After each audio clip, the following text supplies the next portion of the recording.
प्रतिष्ठा माता सावित्रीबाई फुले, माता फातिमा शेख आदि जैसे महान विभूतियों के चरणों में नमन करते हुए आज इस कार्यक्रम के आयोजक भाई दिनेश ठाकुर जी, राष्ट्रीय अध्यक्ष जनसेवा दल, हमारे भरत साथी लोक मोर्चा के संरक्षक आदरणीय राजकुमार सैनी जी, हमारे भाई घनश्याम कोरी जी, हमारे सम्यक पार्टी के संस्थापक भाई तपेश जी और हमारे जनसेवा दल की प्रदेश अध्यक्षा शशि बहन जी, हमारे साथ चलकर आए इस मंडल के प्रभारी माननीय सत्येंद्र कुशवाहा जी, भाई संत शरण कोरी जी और उपस्थित सभी साथियों का मैं हृदय की गहराई से आपको आभार व्यक्त करता हूँ, अभिनंदन करता हूँ। और साथियों, अभी हमारे तपेश साहब, हमारे दिनेश ठाकुर साहब और तमाम साथियों ने आपको वही बात कही है। बात एक ही है, सीधी सी बात, कि अब इस चुनौती भरे समय में जनसेवा लोक दल के तत्वाधान में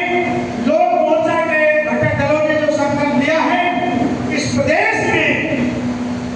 अपने फुले साहू अम्बेडकर कांशीराम की विचारधारा वाला समाज बना करके और 2027 में हमें माननीय स्वामी प्रसाद मौर्य को इस प्रदेश का मुखिया बनाना,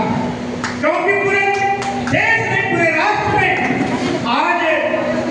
इस ब्राह्मणवाद के खिलाफ, मानवता के दुश्मन, राष्ट्र विरोधी ताकतों को कोई चुनौती दे सकता है, वो केवल एक मात्र नाम है, इसका नाम स्वामी प्रसाद मौर्य। हर मोड़ पर समाज को आईना दिखाने का काम विज्ञानवादी, तर्कवादी विचारधारा के आधार पर उन्होंने कभी अपने हितों की परवाह नहीं की और परवाह की तो इस विचारधारा की। माननीय कांशीराम साहब के न रहने के बाद जो कारोबार रुक गया था, शून्य पड़ गया था, हमारे उस समय के साथी तमाम बसों के इसमें थे और संकुचित लोग इसमें आ गए थे। आज उनके अंदर वो जोश और ताकत, एक नया उत्साह पैदा हुआ है कि अब फिर से जो है मौजूद विचारधारा का कि इस प्रदेश में जो आज हर स्थिति में फिर से हमारे लोगों को गुलाम मजलूम बनाने का जो षड्यंत्र चल रहा है, आज आप लोग जानते हैं कि बाबा साहब का पहला कोटेशन क्या था, शिक्षित करो, संघर्ष करो,